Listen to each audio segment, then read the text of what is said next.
Welcome, everybody, to Layman's Word Podcast. My name is Angel, King of Mediocrity Martinez, and I am joined by my co host, the notoriously ardent Galaxian, Eddie Nags. Eddie, say hello to everybody. What up, everybody? Hope everyone's staying cool out there. Likewise, it is starting to get warm. It's a good day today, not too bad. Joining us today in the studio, in our home studios, we've got a couple good guests for you today. We're going to be talking about leaving the nest. We're going to talk about moving to another state, just making big moves in general. We are joined today by Chris Zero Cool Tucker, as well as Susie Q Ree, as I like to call her. Sue Lee. So please give a warm welcome to Chris and Sue.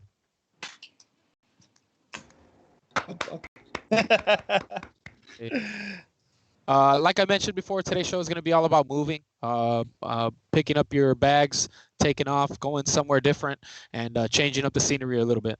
So I'm going to ask you guys a few questions about that, and hopefully I'm going to learn something new.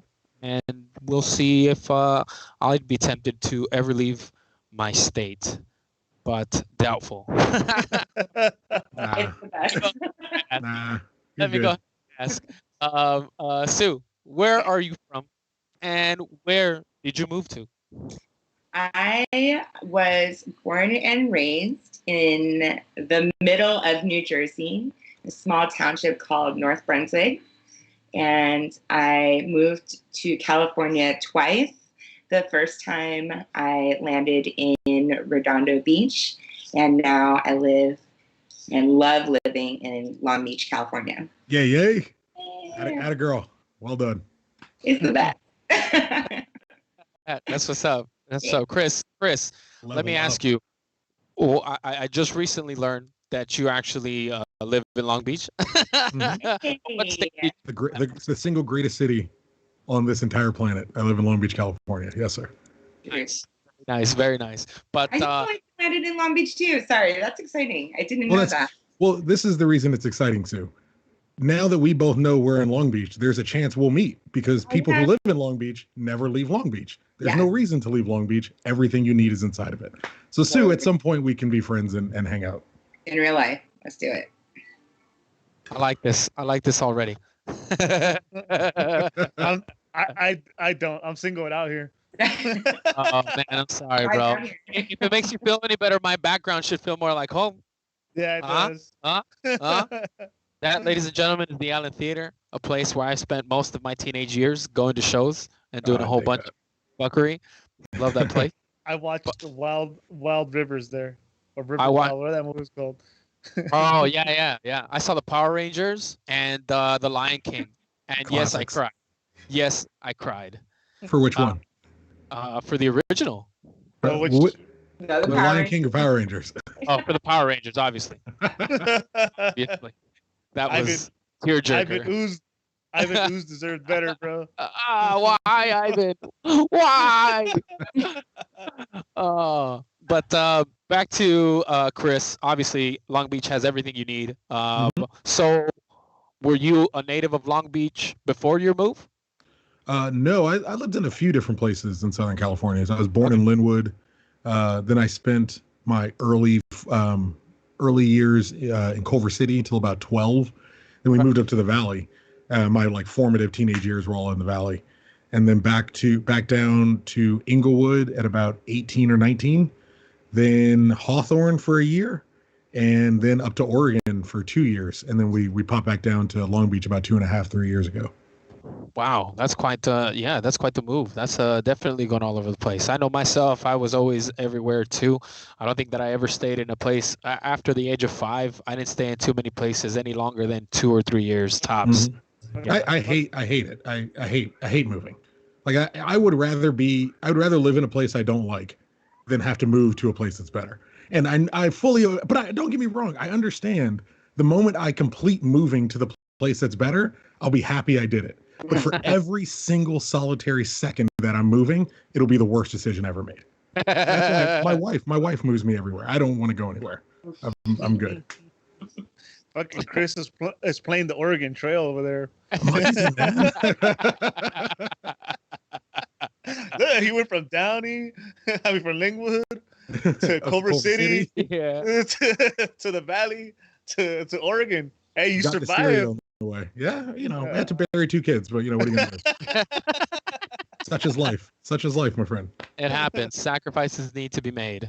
That's how you get the multiplayer at the end of the game. It's the only way. Yeah. Yeah.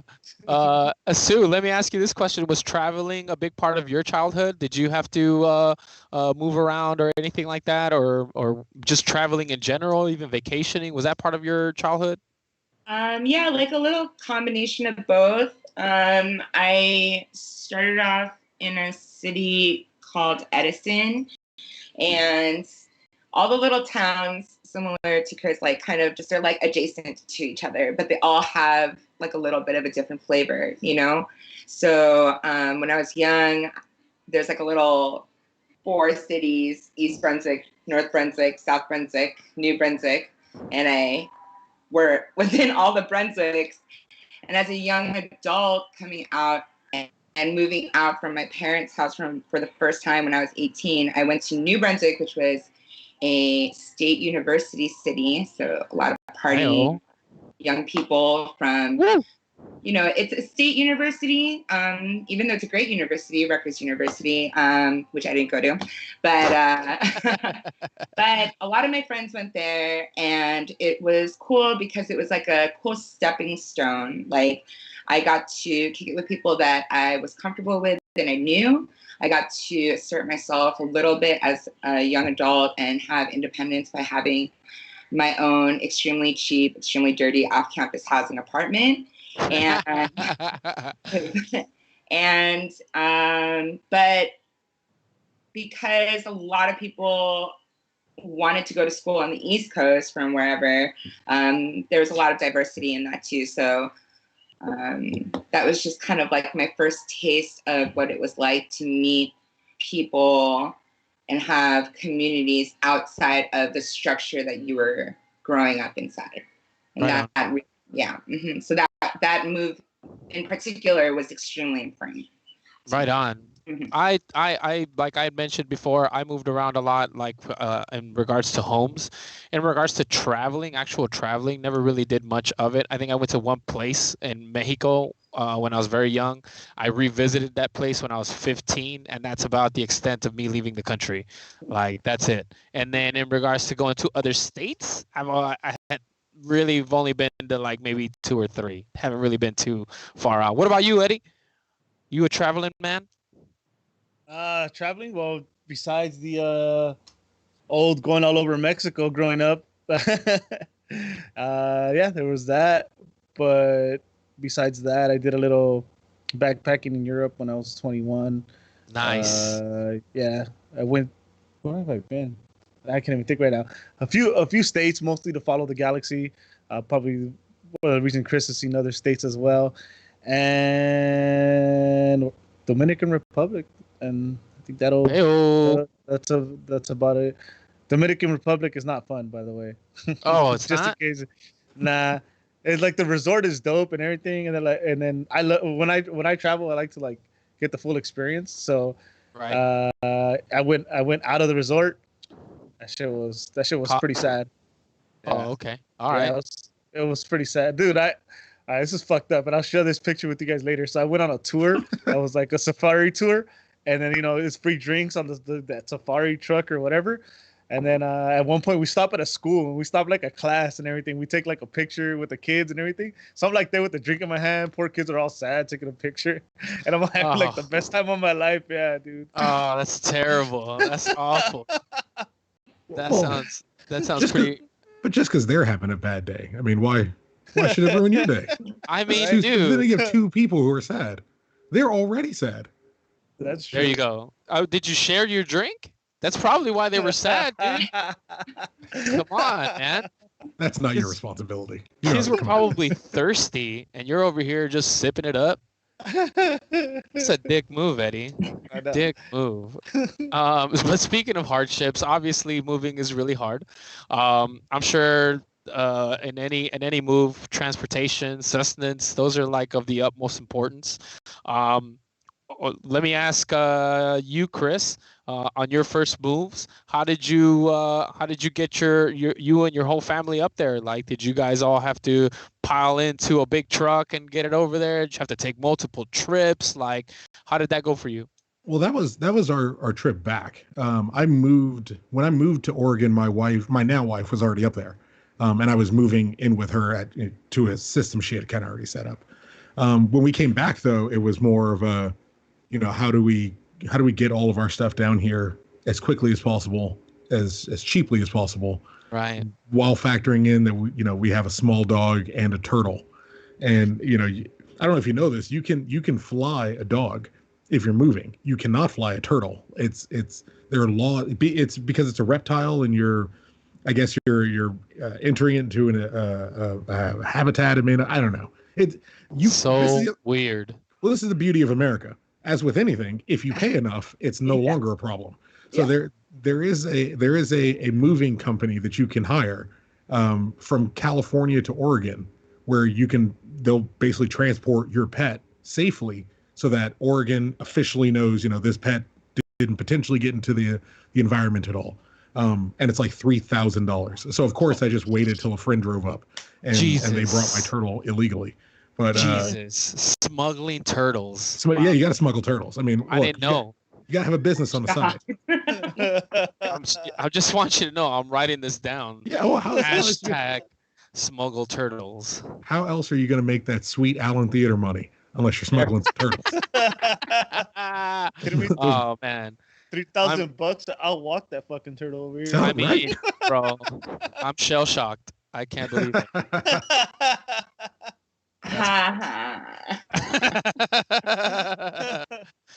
We gotta throw the occasional dad joke in there, I love it. We just gotta do it. We gotta be punny here and there. Sue, let me turn it over to you. What was your move like? Moving from New Jersey and coming out to California. I'm not sure what was the reason for your move. Let me ask you that question. So I'll start with the original time. The first time I moved to California.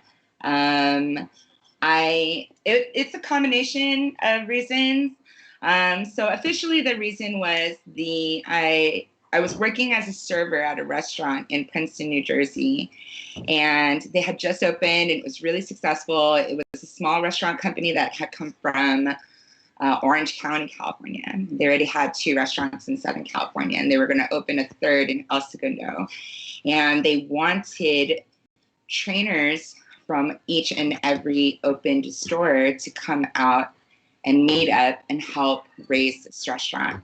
And I, at the time, was craving and desperate for a change in my life that was huge, and it was going to propel me somewhere. I just needed something different to happen, because I was at a point where every building that I saw around me, every person that I saw, whether I loved them or not, it just was too familiar. It was too much of the same. I felt like I was in the same little bubble my whole life, and I felt like I was suffocating. Even though I love where I live and I loved where I grew up and I wouldn't change anything about it, there was just something bubbling inside of me that really needed to just burst out. And I had made a lot of mini moves up until that point that really wasn't fulfilling me in the way that I thought I needed to be fulfilled. So this opportunity came up for us to temporarily go out and open up this restaurant. And I just decided to go for it and see if I could be on the team. Nice. And yeah. And I had no money saved up until that point. And I was like, dude, if I could just have my pay that I have now and continue the moment I get out there, I think I'll be okay. So my coworker, who was kind of also in the same mindset, and we happened to be roommates at the time in New Jersey, we had 1 month left of our apartment lease, and we said, fuck it. Oh, am I allowed to curse? I'm sorry.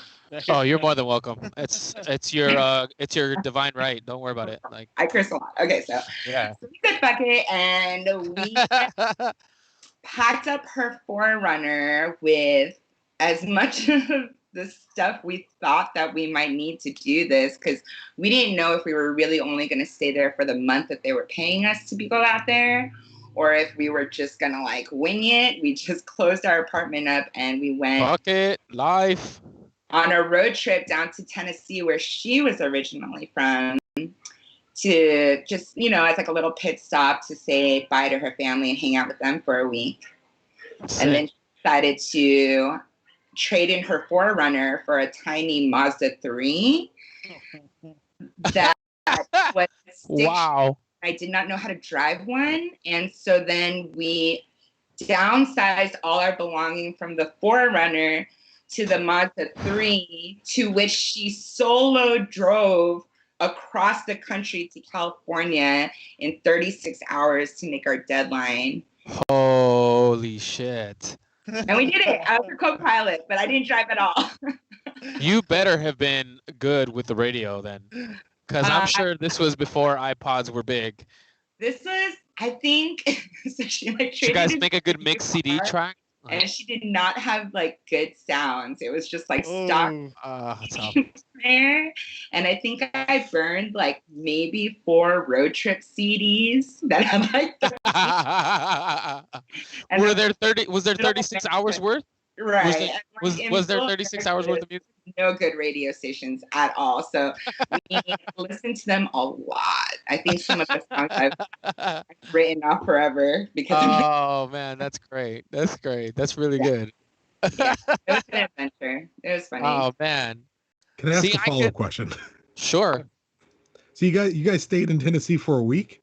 So we were only supposed to stop there to like really just kind of like have her leave some of her belongings that she brought down from New Jersey, you know, hang out with like friends and family for like a day or two. And then I guess just the magnitude of what we were doing was kind of getting to her. So she kept kind of like putting it off a day. And like I had imagined our road trip to kind of be like the great all-American road trip. We're gonna like stop at road stops and we're gonna eat at cool places and see cool cities along the way. And it was like the opposite. We're gonna see if we can not get a speeding ticket Right. trying to make it to work on time. That we had to meet with our newest employers by. And so we just kind of kept like procrastinating. And I get it. Like, you know, she hadn't visited home in a while. So it was just like, oh, let's just stay one more day to do this. Oh, let's just stay one more day to do that. And then finally, we kind of had to be like, okay, like if we stay one more day, we're not going to make it at all. So I think we had like something like a window of 48 hours. We're just like, let's book it. And yeah, I don't think we even really ate. It was like coffee, Red Bull, water, gas for the car. Maybe, Ultimate diet. right. Cocaine. Like, don't stop for anything, like no bathroom breaks that are longer than taking like a leak. That was it, you know? And man. book it. So yeah. Damn. Then work. Then 36 hours. So you had 12 hours left to go to work. One of you Right. must have collapsed the first day, all pale.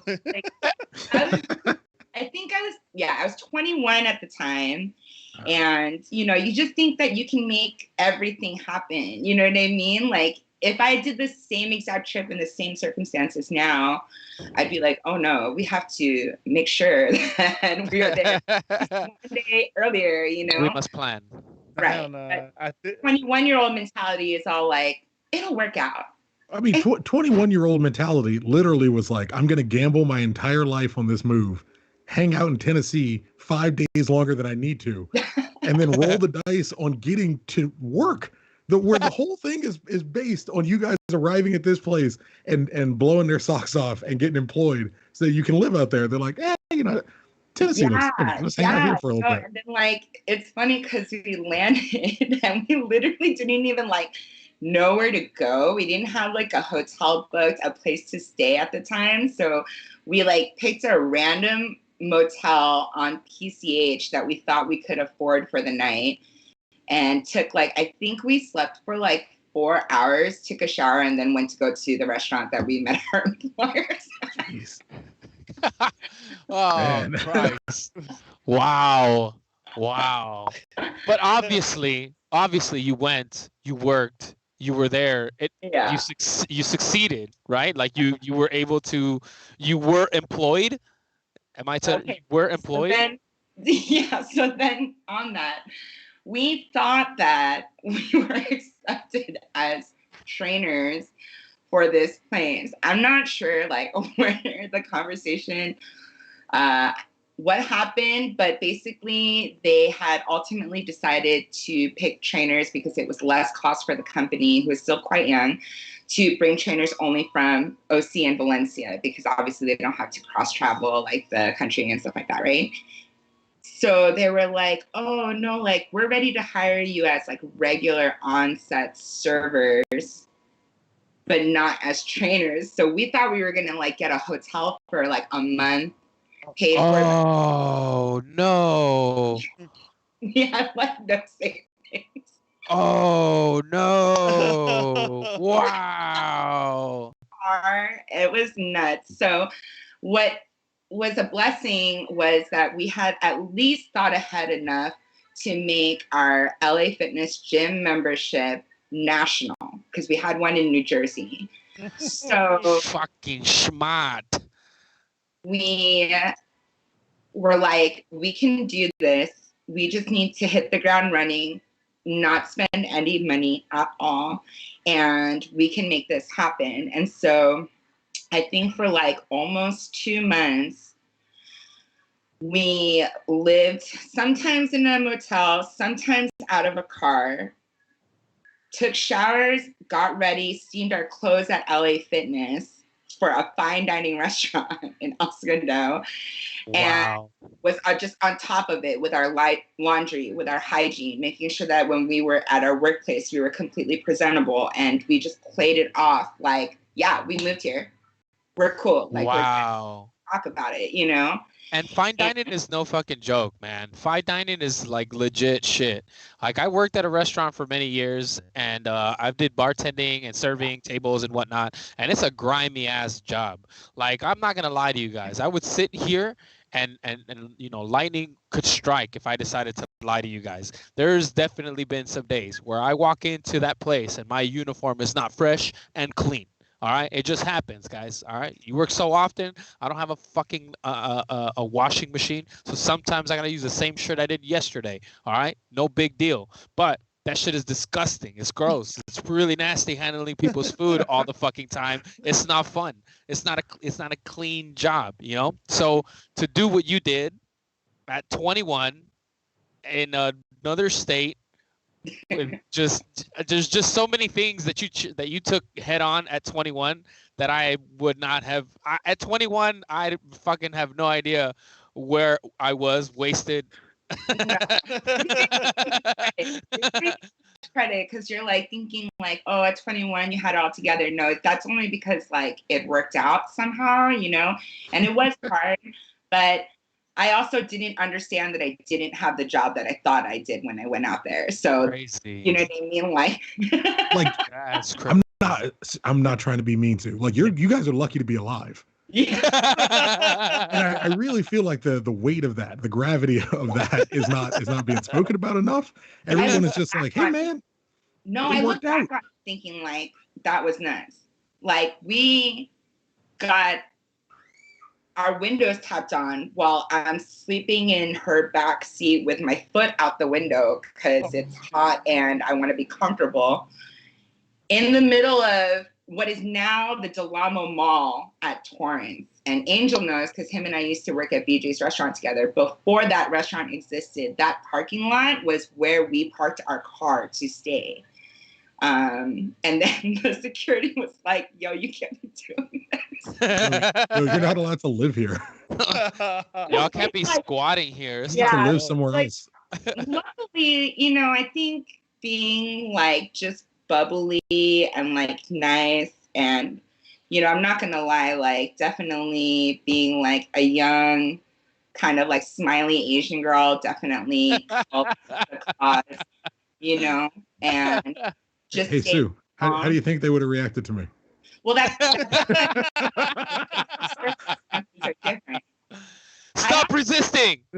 You just haze my I foot agree. outside the window. I totally agree. I often think that as a minority, being a young Asian woman, we don't have it that bad. It could be. Well, this is the thing. Like, see, oh, Eddie, I'm gonna get in trouble now.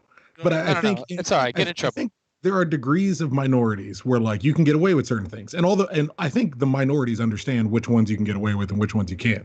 Sure. But Sue, I'll tell you this: if I were a woman, I would never leave the house.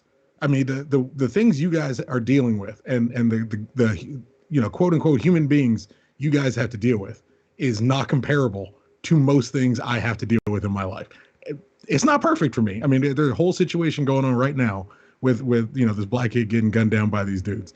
It's But awful. like the scale to which people are just like harassing and talking to women, like it's crazy. I would never leave my house. I wouldn't be on the internet. I would sit in the dark on my floor trying to read a book by candlelight, hoping no one knows where I'm at. Were I a woman? The fact that every woman even leaves the house, they're braver than me by a country mile. Because I would, Eddie, I'm telling you, I would never leave the house, ever. It would be COVID-19 every day of my life. I would be quarantined indoors. If it were me, you know what I mean? I understand what you're saying. I think, you know, that there are days that I feel that way, but I am glad that for whatever reason, I'm either able to deal with those situations as they come along, whether it pertains to me or somebody else. And if I stayed inside all day, I wouldn't have had, like we're going to talk about in the next hour, the beautiful experiences that I've had, you know? Yeah. But Well, that's why you guys are so brave. Because I wouldn't have any of those experiences. Right. I would understand shades of darkness inside my bedroom by candlelight. I would never leave. It's amazing that you guys keep leaving the house and doing things when like guys guys are crazy. Don't get me wrong, there's some crazy women, but guys are crazy. I think definitely I was blessed enough up until that point to not have my bravery, or, you know, if you want to call it that, knocked down by negative experiences. I personally had not been in experiences that were traumatizing enough for me to hold myself back. And that's how I ultimately ended up where I am in my life, you know, and that's just totally due to complete luck, to be honest with you, because it can happen to anybody, you know, so. I don't think I can take credit for that, but thank you. Well, I mean, it's a brave move in general. You know, just leaving home and going off and doing something different. So that's pretty brave in itself. Personally, for me, like I didn't go very far, but I made sure to get out of my household. And as soon as I was 18 and my dad and I got into our first fight, I was out. I was given an ultimatum, and I took the ladder. I'm like, peace out, homie. I am out of here. You can't talk to me like that. I'm a man. my son's 15 years old, and I tell him, I'm like, boy, look, the day is going to come. It's a part of growing up. Yes. The day is going to come where you're going to get mouthy, and you're going to be old enough where you think you can get mouthy. And I have to remind you that I'm your old man. And that's it. And I was like, and there's a couple directions you can choose to take that, and that's entirely up to you. But as your old man, like as your dad, this is my job. Yeah. At some point, you're going to think, oh, I'm man now. I'm man in this house. I'm not young man. I'm not boy. I'm not son. I'm man in this house. I need to get treated like man in this house. And I will determine whether you have actually reached that stage yet. And if you have not, I will remind you what your actual station in this house is. Right. And that's a progression. At some point, I will look at you like man, like equal. And that will be at a point where you no longer cost me money every day. When you have moved out of my house. When you are no longer a liability. Yes. Yeah. When you do something criminally and the cops don't knock on my door, we're good. That's when I can shake your hand and look you dead in the eye, man to man. Up until that point, as long as I gotta sign the check and I gotta pay the bill, you're boy. That's just the way it is. Yeah, Pops was pretty clear. As long as you're living under my roof, you live by my rules. And I'm like, well, then I guess I'm not living in this roof anymore. That's it. And as soon as you come living under my roof, old man, it's gonna be a whole different ballgame. Yeah, I did have to come back at one point with my tail between my legs. I will admit to that. I'm humble enough to admit that I tried. I stayed there all but maybe 3 weeks. when we mutually decided that this isn't gonna fucking work. 3 whole weeks. 3 whole Man. weeks, and I said, you know what, dude, fuck this. I need to figure this shit out. And yeah, I pieced the flying fuck on out of there. Yeah, good times, good times. But let me ask you guys something. Obviously, Chris, you've moved back to your home state now. Let me ask you something. What is one thing that you wish you could bring back from Oregon? Tell me one thing that you wish you could bring from Oregon. Something they have up there that we don't have. Hold on. Since What's he up? went both ways. What's one Hey. Whoa, whoa, whoa, Hey-o. Hang Hold on on there. This is not that kind of show, Eddie. Hey, grow up. Anyways, so what's one thing you would have taken from Cali to Oregon and vice versa, from Oregon to here? Oh God, the thing I would have taken with me to Oregon I couldn't, because I can't deprive the people. The only thing I cared about that I left here, was the galaxy. Was the galaxy. Not the galaxy. Galaxy's the only thing that matters. Was the galaxy. And I couldn't. It would break my heart, because I would then deprive all of the fine people of Los Angeles of the protective shield. I would steal from them the blessings of God that He's so rightfully placed on this beautiful sacred land. I could never. But if I were, it would be the 5-time MLS Cup champions, the 9-time Western Conference champions, the 4-time U.S. Open Cup champions, the only Supporter Shield winners with a balanced schedule. Just if we're naming a couple. If we're naming a couple of the accolades, 2001 CONCACAF Champions Cup Finals. Just if we're naming a couple of the others, a few of the, you know, if I had to pick something that's tangible, I miss the weather. I did miss the consistent sunshine when I lived in Oregon. It doesn't rain all the time. That's a misnomer. It is wet often. It does rain early in the morning, and then it never really gets warm enough to evaporate. So the rain just kind of sits on the ground, and it's wet for like 6 months. There's no two ways about that. And it rains for about 7, 8, 9 months a year. And even that I was fine with. It was the snow that was it for me. Like I'm too black to live in the snow. No worries. way too black for that. Rain I can deal with. I grew up in the snow forever. Like my whole life, like winter was a very consistent thing in New Jersey. But I am so happy I never have to shovel the driveway, shovel out my car, throw boiling hot water to open my car doors ever. Yeah. I can't believe you grew up in New Jersey. If I grew up in New Jersey, I would have ran away. At like 14, I would have ran away. Yeah, but when you're growing up there, like it's like you don't know any different. It's like you're actually in the groove. You're very prepared. You know what I mean? Like, my parents had all the ice chiseling things, like we're in Antarctica, but we had shovels, we were prepared, we had ice scrapers in our car, things like that. But I think that it would be really hard for someone who grew up in Southern California to then be placed into an environment. Oh my God. What is layering? What is winterization? What are these words? What do I have to do?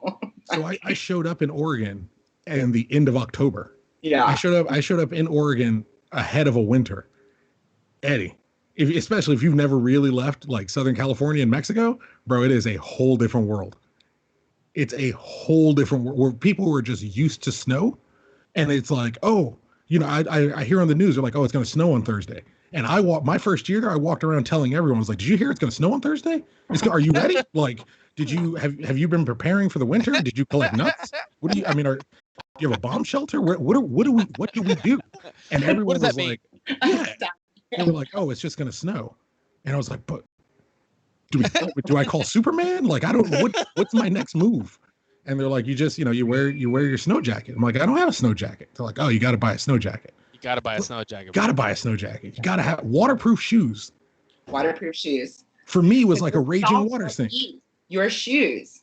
Yeah, oh yeah. The salt on the ground to melt the snow will rot away your shoes and your clothing. Oh, so wow. You not wash them immediately. In Jersey, you guys are allowed to salt the ground to break up ice. Oh yeah, you're not allowed to in Oregon. Portland, you're not allowed to salt the ice. Oh, what if Son you of a can't- bitch. So it rained really bad. So the second winter I was up there, we had a horrible there's a megapod on Corner of the Galaxy that we're doing, and I'm telephoning in from Oregon. That night we got hit by the worst snowstorm in 70 years in Portland. Son Like, of a bitch.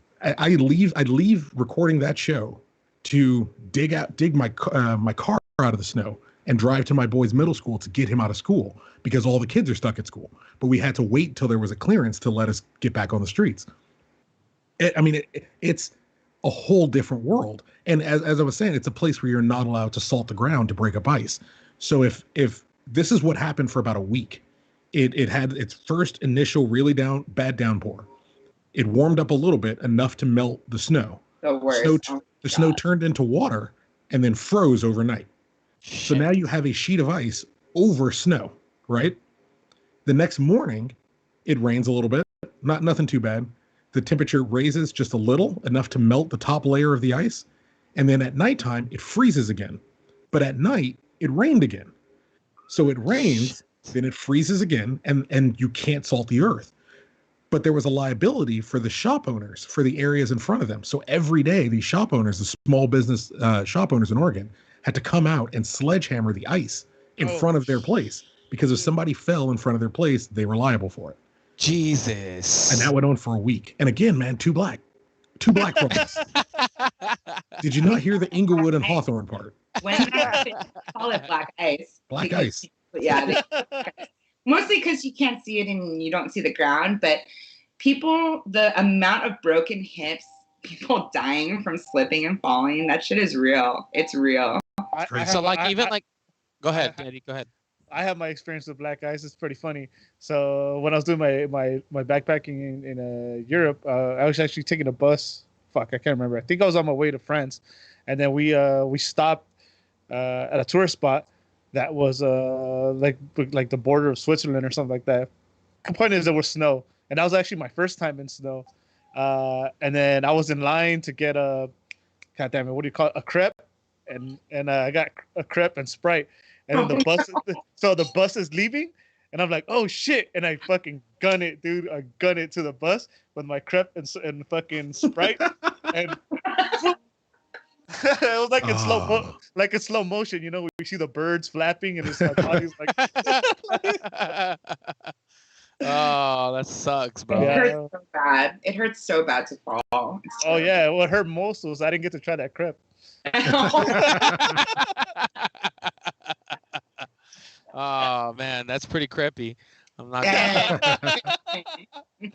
And what about the other way around, Chris?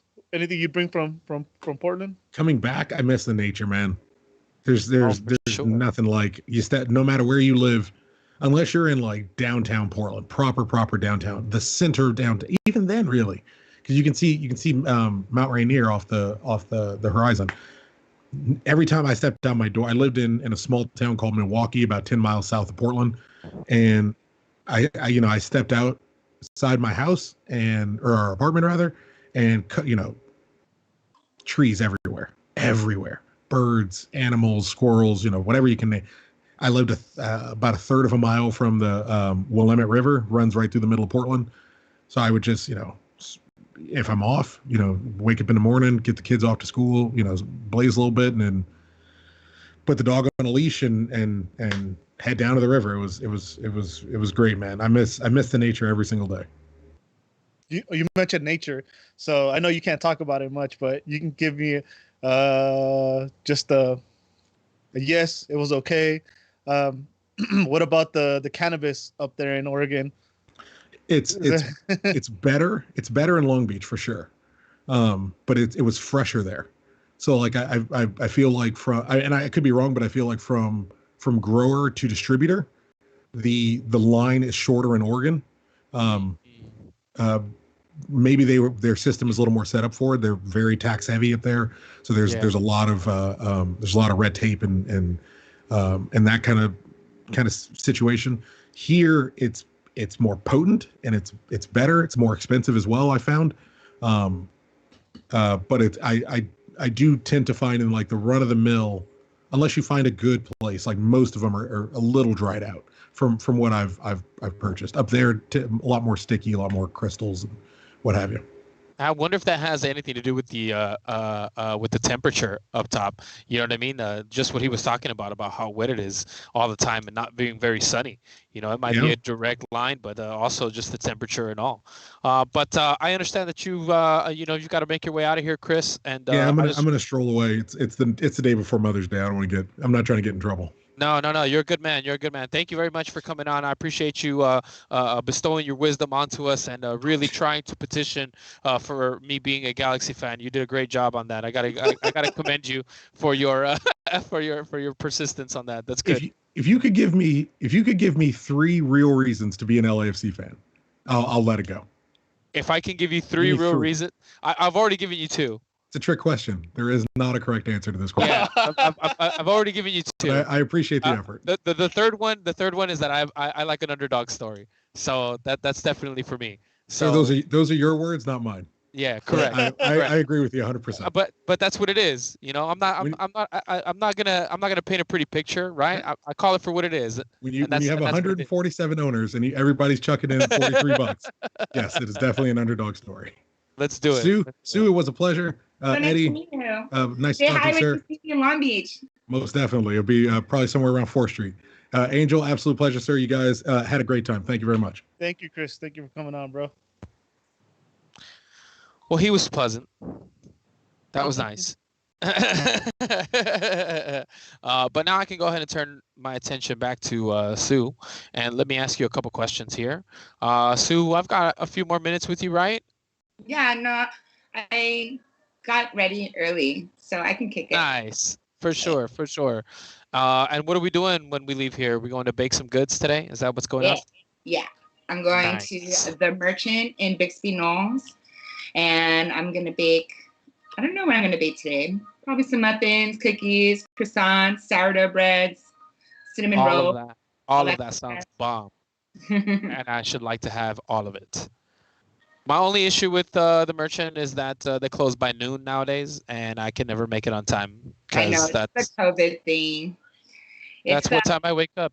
So Yeah, I know. it's difficult to get there. That's why I Yeah, picked the that time. paper's life. I can't do the barista life anymore. But yeah, our normal hours will resume in hopefully a few weeks. Nice, very nice. So we were talking about things that you would, what you miss about your old state, but I don't think we got to ask you that question. What do you miss most about your home state? For sure, my family,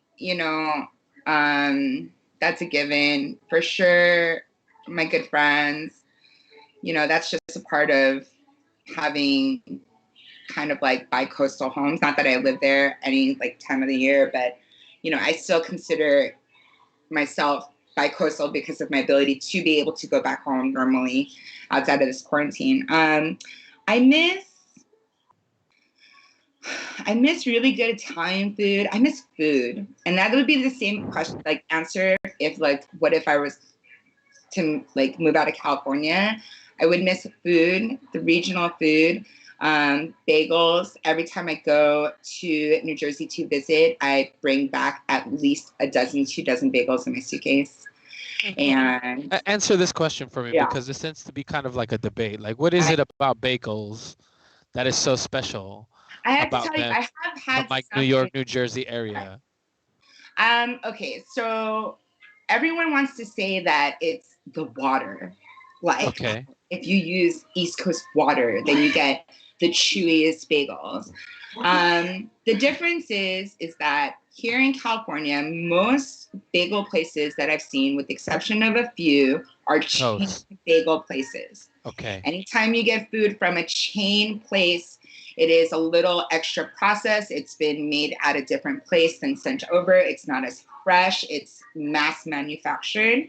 Very, maybe just a notch above the bag of bagels that you get from the grocery store.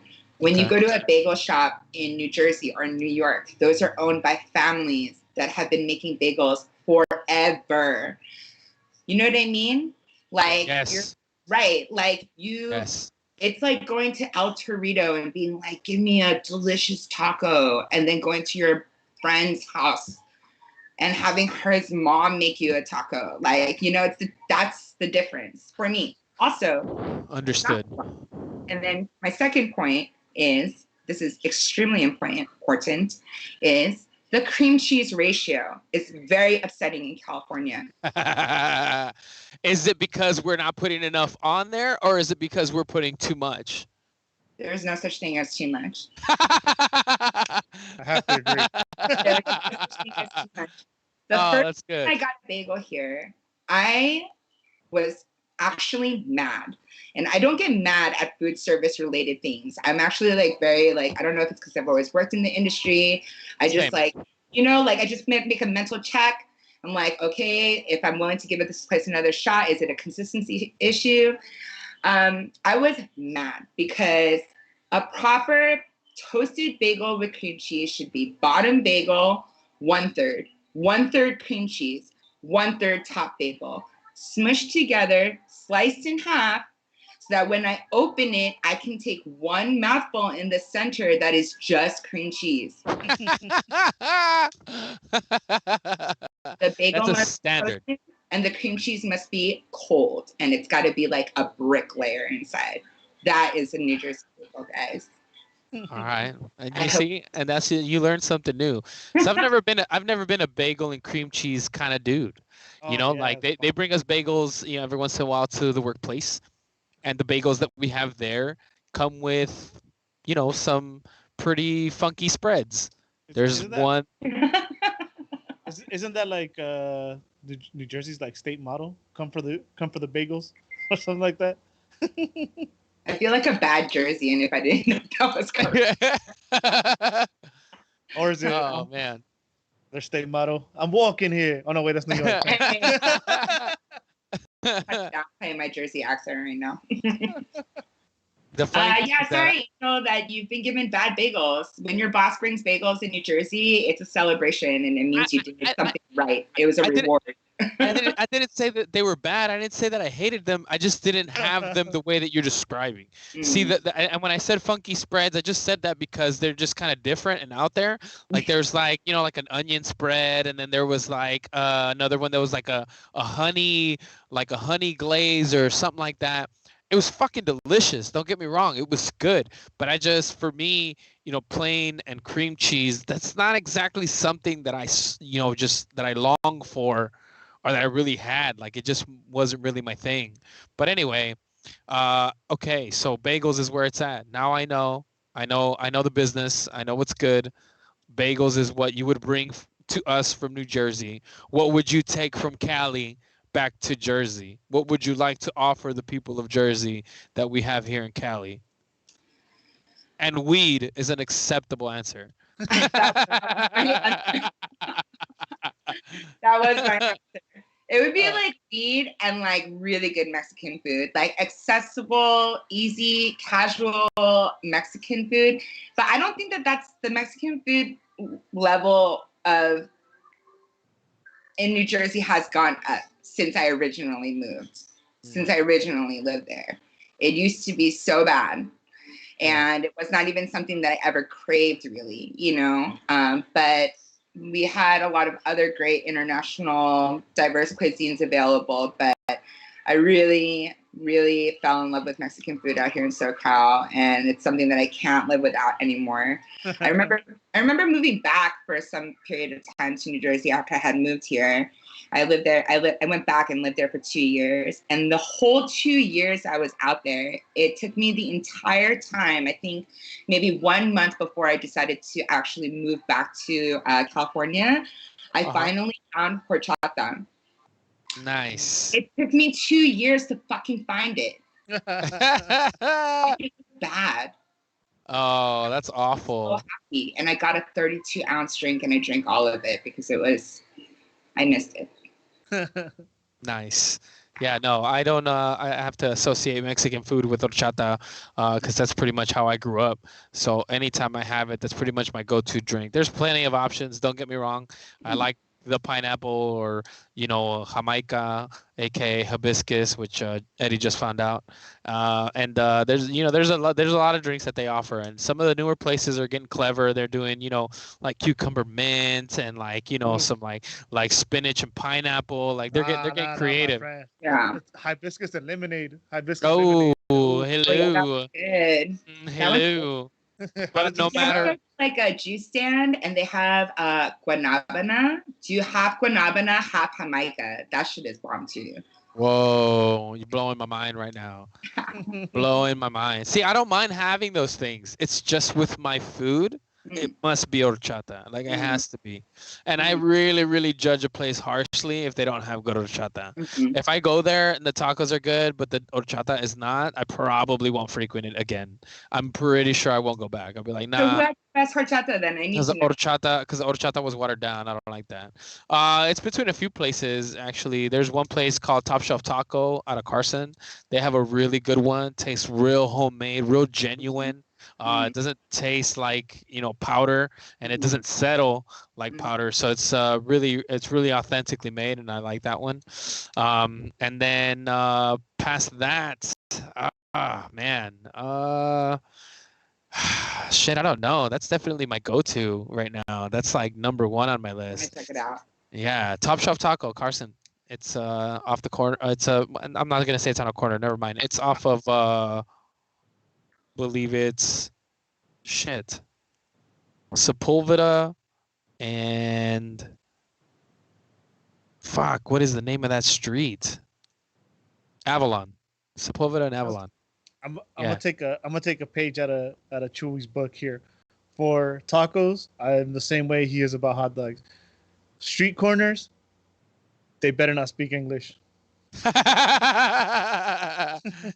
That's great advice. That's how it should be. Come on, that's hardly failed, dude. The last time that me and you hung out, Angel, that we saw Rick and Morty here, we stopped at a random ass taco spot, and do you remember that? True, I do remember that. And then we had both never been there, but it was prime. Yeah. It was definitely prime. No, that was good stuff actually. Yeah, it's funny that I remember that. You're right. We did stop in and have that. That was pretty good. I forgot about that spot. Right on like a side of some train tracks. Yeah. They're just sitting on the side of train tracks. We're just driving by. We're like, oh, that looks good. Like we literally saw people standing in the back of the bed of their F-150 with two recycling their Christmas lights. Yeah, with two canopies up, two easy ups, and just steam rolling out of it. And we're like, oh, that looks good. It's funny that's the association we make when we see stuff like that. That's hilarious. Oh man. All right, cool deal. All right, that's cool. So I have to ask a question for you, Sue. What's that? Clearly, you have been, back and forth to Jersey a few times here in California. Any traveling tips that you would like to give to anybody that's deciding to move to a new state? What would you advise a young 21-year-old Asian girl listening to this podcast right now that you could bestow onto her?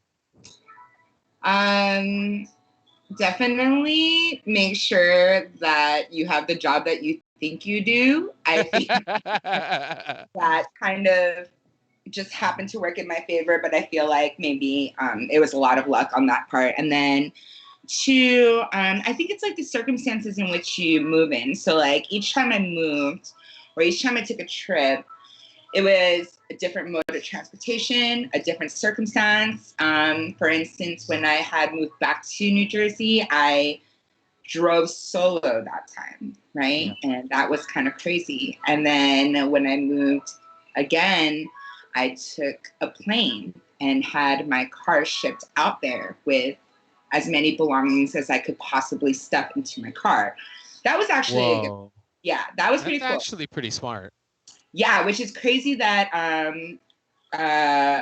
Chris's turtle cost $3,000 to get down from Oregon to California because my Honda Civic stuffed with my belongings in the trunk cost $1,000 to ship from New Jersey to California.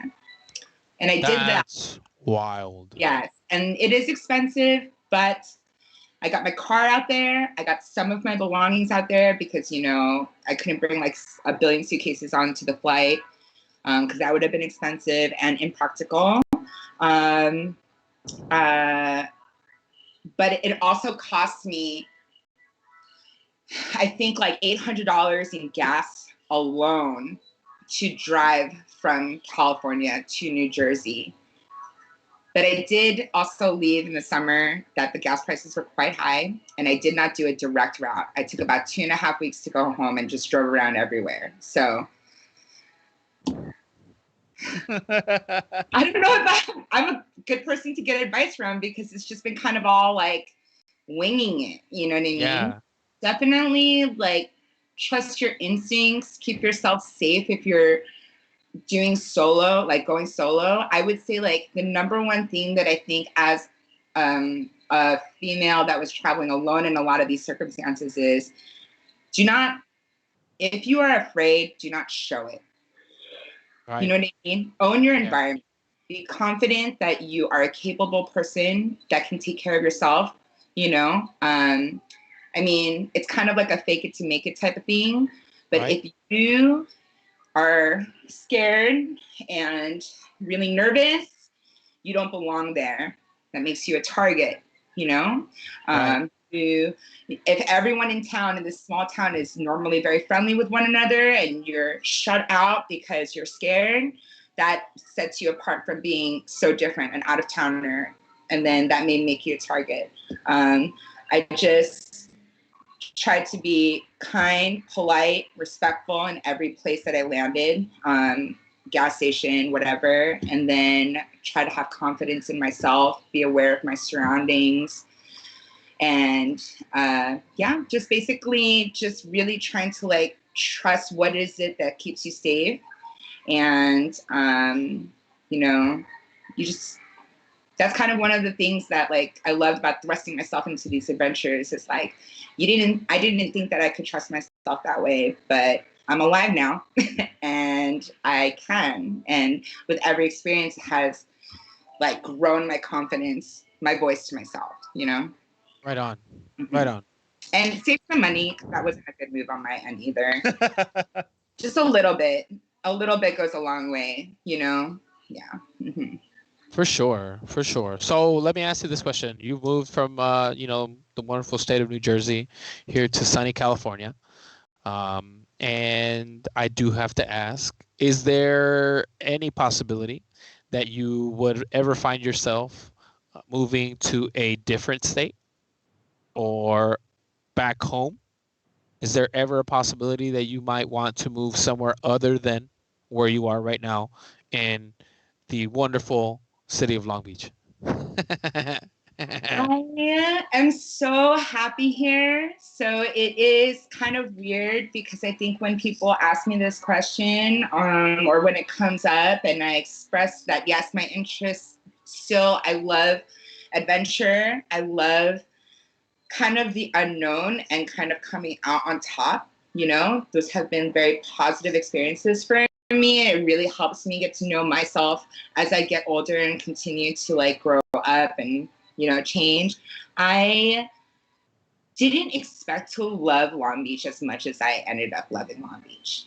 I originally moved here with the intent of finishing out my bachelor's degree at Cal State Long Beach. My intent on getting my bachelor's degree was to be able to teach English around the world and just use that as my ticket to further my travel, further my world experiences, and eat all the foods from all the lands, and cumulatively add all that into like my brain, my heart, my stomach, and my goal, and still is to eventually open up some kind of eatery place that exemplifies my life experience. Nice. Nice. Yeah. And I love Long Beach. And the things that have happened in this city since I've been here is incredible. The way the city has grown and its diversity has been incredible. I mean, there's pros and cons to that, you know, but I really didn't expect to fall in love with the city so much. And then I did. And then on top of that, I fell in love with somebody very, very deeply, who is very deeply rooted in Southern California. You know who you are. And I love Gary. Okay, so, and I also didn't expect that to happen. That was not my original plan when I decided to move back here, you know? He was, okay, I'm just gonna say it. He was just like a little vacation booty cutie that I saw, and we connected and just ended up having this wonderful relationship where we fell in love in the city that I was in, and he grew up all around LA, and then our love deepened in LA. So I just feel like so much more connected than I ever thought I was to Southern California, to Long Beach, to Los Angeles, than even the first time I moved out here. And I got a taste of that, and I got partied too hard. That's why I went back to New Jersey to pick up a little bit and grow up a little bit. And I was there for that. Yeah, I know. He knows all about that. But like I loved it so much, my first experience here so much, that I fought tooth and nail and did everything I could do to like grow up enough to do it the right way when I came out here. Second. You know what I mean? Yeah. And all these wonderful things happened. And, you know, instead of like, it kind of used to torture me a little bit. Like my dream is to keep like moving on. But dreams change and people change. And your experiences that you have at that moment change you. And right now I'm so happy and comfortable. And I love my life here. But if my partner and I were to be inspired and he was curious to move forward, and we found like a cool reason, whatever that might be, to like try another city out, I'm game, because I know that moving every single time has only ended in like amazing things and amazing people in my life. So let's say that he's on board. He signs up. Mm-hmm. He'll follow you to the end of the earth, wherever you decide to go. Where do you want to go? What's on your list? Top of your list. Where do you want to run? When Japan decides that weed is legal, that's where we're going. Yatta! Nice. Even though I'm not Japanese, guys, I'm Korean. Still. I say Japan just because the both of us are like so inspired by art and music there. Shout out Baby Metal. Yeah, shout out everything, anime, food, music, like such good music. And it's funny because Gary, my partner, he is not Asian. He's not Japanese. He is Guatemalan and Salvadorian. And he loves Japanese culture through art. And that's something that we both love together. And I would love to... And weapons. Weapons. And weapons. Yes, he is good with Japanese weapons. And to answer your question, Eddie, yes, Gary. Okay, I didn't want to say it live. Yeah, Gary's my guy. Yeah, I like Gary. Yeah, he's my guy too. If Gary were Native American, his name would be Walking Cloud. Well, I thought I was a stoner until I met him. Oh Hell my God. no, dude. Yeah. That guy is a dragon lung if I've ever met a man. Yeah. Holy moly. I didn't think I could meet someone that could smoke me out under the table, but yeah. No, dude. That guy will put everybody down simultaneously. I have never heard that man say, "No, I'm good." Yeah. Never. I've heard it from every single one of my friends except that one. Never. You'll never hear it. All I ever hear, I can hear it already. Yeah, I'm done. So, can I ask you guys a question? You may. Absolutely. Do you guys want to have? I mean, I know that like these kinds of experiences of moving away, like, you know, you picked this as like the topic of your broadcast. I'm curious how that came up. I'll take on this. Well, it comes up because with this podcast we usually take on things that we've never like personally experienced or a lot of people haven't. But as far as wanting to move, I've romanced the idea so much. Like I've traveled to quite a few places, even though I said it wasn't well traveled. But I know that SoCal is like one of the best places to live on Earth for sure. It really is. but yeah, traffic is a small price to pay. But like I've romanced the idea. Like I've wanted to. Like I'm way out there, dude. I'll see like a documentary on West Virginia and I like Google it. I'm like, they don't want me in West Virginia, you know, or like, you know, Vancouver. My ideal place would be England, just because one of my main things is soccer, and I think, you know, the passion that if I could do something with soccer and live out there, I'll be the water boy, you know, and if I can move out there and make a living being a water boy in England. So be it. But yeah, I've romanced the idea. It's hard because I have traveled and I know that SoCal is the best place to live. So yeah. If I could answer for myself and my family, I would definitely pick up and move somewhere else if it was, you know, to our advantage. But right now, anything and everything that we need, including family, is here. So there is no reason to leave. Yes. In my younger years, would I have wanted to try something different and go somewhere else? Clearly, the answer is no, because I never had the gall to pick up and go. I have thought about, you know, being in different places, like, you know, moving up to Canada. I always thought was kind of a cool thing, just because the culture there is just a little bit different. And it's legal. And there you go. That's the stuff. I've also thought about England, but for completely different reasons. Not for soccer at all, just for the just for the sheer environment. Just to be around English people. I like watching a lot of English shows, and I enjoy everything that comes out of their mouths, no matter what accent comes out of them, Cockney or whatnot. Yeah. And it's one of those things where I'm obsessed with it in that way. And yeah, why wouldn't I want to surround myself by it all the time? Yes. Yes. And anybody that knows me, I'm like such a chameleon. I'll eventually blend in. And the ultimate goal would be to show up somewhere and have people have zero idea that I'm even American. That's ultimate right there for me. That's game changer right there. But someday, that's not to say that never.